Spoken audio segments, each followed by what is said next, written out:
Neemias em Jerusalém. No mês de Nisan, do 20º ano do rei Artaxerxes, na hora de servir-lhe o vinho, levei-o ao rei. Nunca antes eu tinha estado triste na presença dele. Por isso o rei me perguntou: por que o seu rosto parece tão triste se você não está doente? Essa tristeza só pode ser do seu coração. Com muito medo, eu disse ao rei: que o rei viva para sempre. Como não estaria triste o meu rosto se a cidade em que estão sepultados os meus pais está em ruínas, e as suas portas foram destruídas pelo fogo? O rei me disse: o que você gostaria de pedir?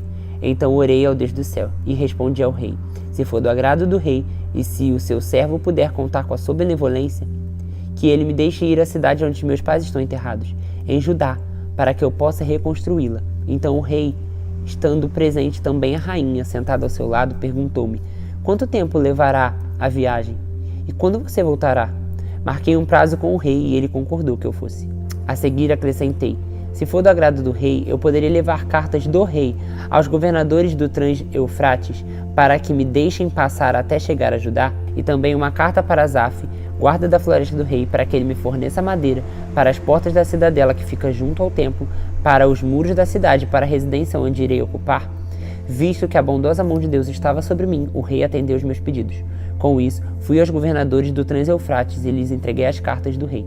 Acompanhou-me uma escolta de oficiais do exército e de cavaleiros que o rei enviou comigo.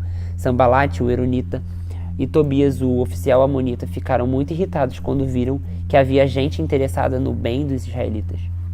Cheguei a Jerusalém e depois de 3 dias de permanência ali, saí de noite com alguns dos meus amigos.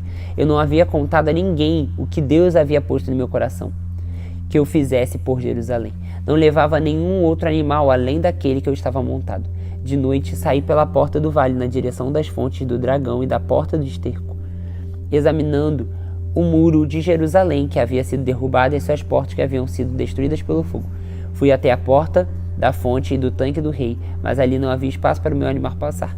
Por isso subi o vale, ainda de noite, examinando o muro. Finalmente voltei e tornei a entrar pela porta do vale.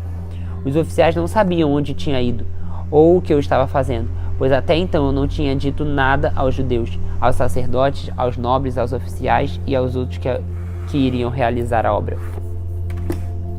Então eu lhes disse: vejam a situação terrível em que estamos. Jerusalém está em ruínas e essas portas foram destruídas pelo fogo.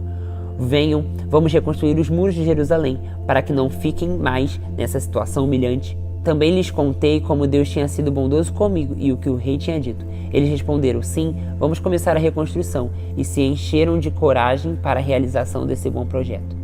Quando, porém, Sanbalate, o Horonita, Tobias, o oficial amonita, e Gesem, o árabe, souberam disso, zombaram de nós, desprezaram-nos e perguntaram: o que vocês estão fazendo?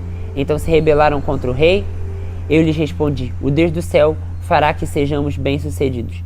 Nós, os seus servos, começaremos a reconstrução, mas no que diz respeito a vocês, não tem parte nenhum direito legal sobre Jerusalém, e em sua história não há nada memorável que favoreça vocês.